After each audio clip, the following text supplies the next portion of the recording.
I was introduced to it when I was 9 years old, which at the time was the average age of introduction, but it's dropping quite significantly since then.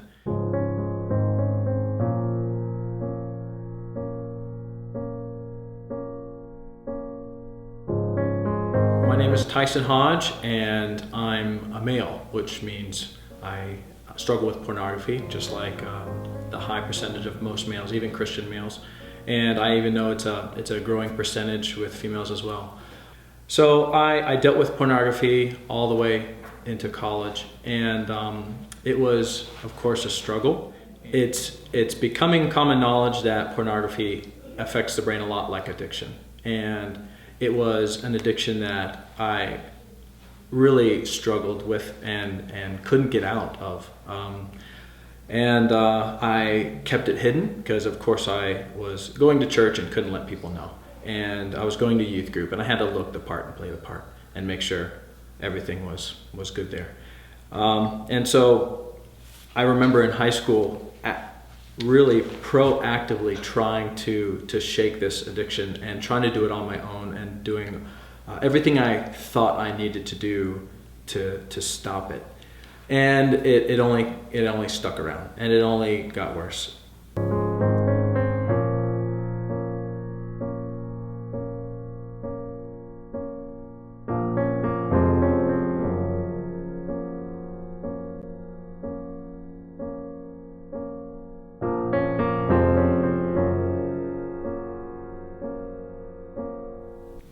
And it wasn't until college that God gave me this kind of vision, that this kind of foresight that if I didn't put a stop on this, it was going to destroy my life, and it was going to destroy my marriage, and it was going to destroy my kids, and it was going to just continue to wreak havoc.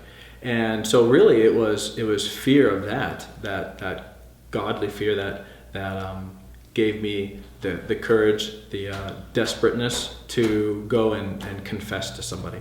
So I found an accountability partner, a person who I told everything to. I told him what I was doing, who was able to help me. And it was a long fight to finally get free of it. And what was really difficult, what was really hard was feeling the isolation, feeling that I was in this alone and I couldn't let it out, and just having to deal with it on my own. And that's exactly where Satan wanted me. That's exactly what he wanted me to believe, so that I would keep it hidden, keep it concealed, and stay in that bondage that he had for me.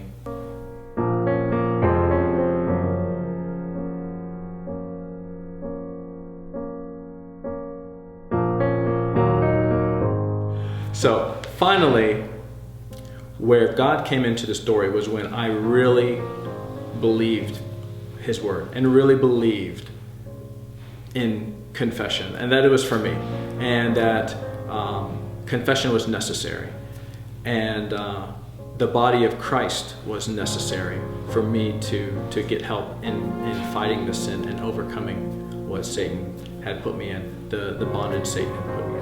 So I choose to be open in public with my struggle, because one, that gives strength to my fight and helps me fight even stronger the temptation and to stay free.